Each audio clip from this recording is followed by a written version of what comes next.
Oke, setelah kita berhasil menambahkan data baru ke database MongoDB melalui endpoint, sekarang kita akan membahas bagaimana mengupdate data yang ada di MongoDB melalui sebuah HTTP request atau endpoint.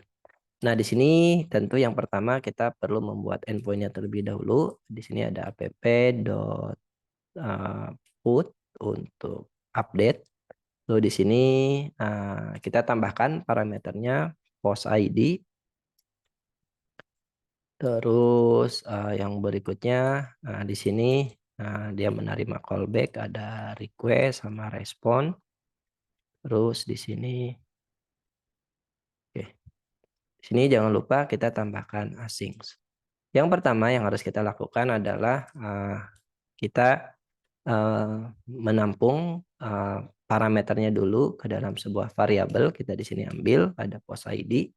Terus di sini berarti kita ambil dari rec.params. Lalu yang kedua, kita akan mengambil bodinya dari rec.body.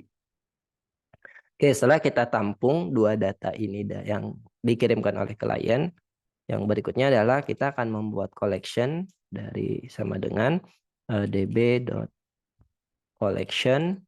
Lalu di sini nama collectionnya adalah post. Lalu di sini yang berikutnya adalah kita membuat variabel baru void, lalu kita akan memanggil metode yang namanya collection.update1. Nah, parameter pertama yaitu filternya. Di sini kita berarti bisa menginputkan kita mau filter based on apa? Based on ID-nya. Berarti di sini kita masukkan key-nya apa, lalu value-nya.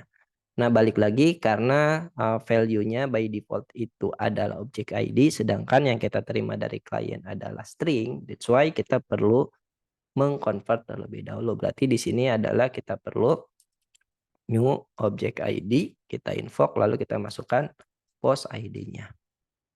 Lalu yang berikutnya adalah di sini kita memasukkan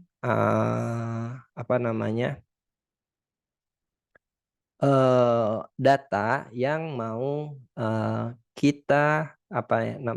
data yang mau kita update. Nah, di sini kita perlu memasukkan $set seperti yang sudah kita pelajari sebelumnya, lalu kita masukkan data apa aja yang mau kita update. Di sini datanya kita sudah terima dari dari klien. Berarti di sini datanya udah bentuk objek, lalu kita tinggal body. Ini ada error kurang 1.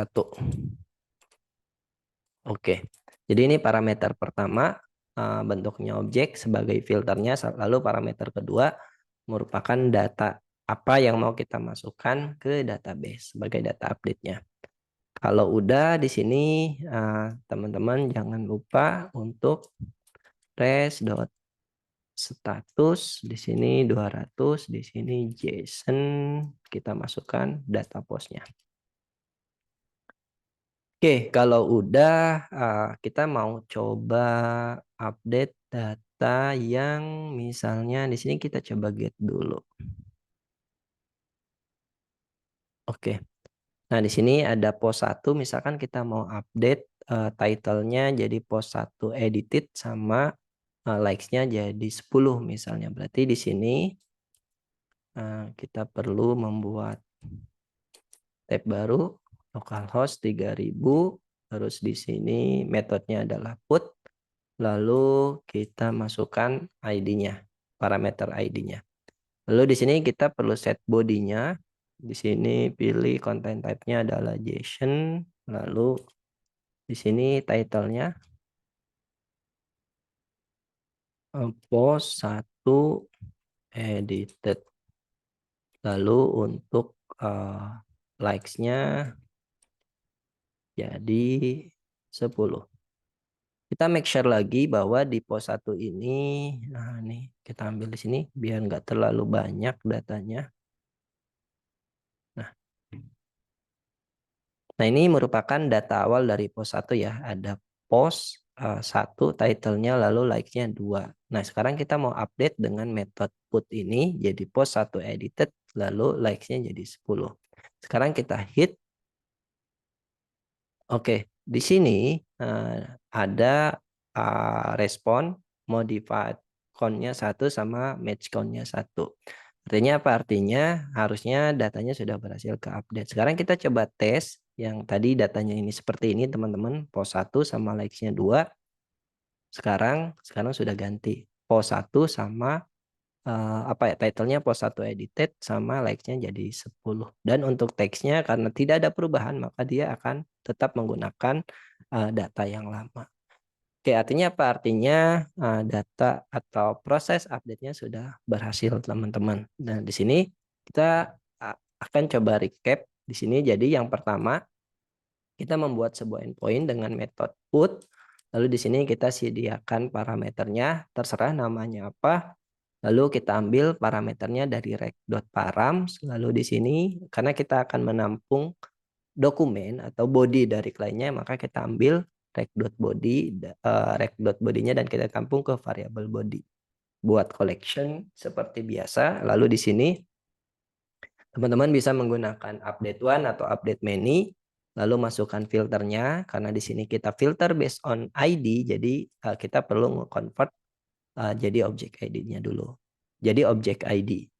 Lalu yang berikutnya di sini kita pakai $set. Lalu di sini kita masukkan data baru yang kita terima dari klien ke metode update one ini. Sehingga nanti key yang match akan diupdate. Kalau misalkan yang nggak ada akan ditambahkan.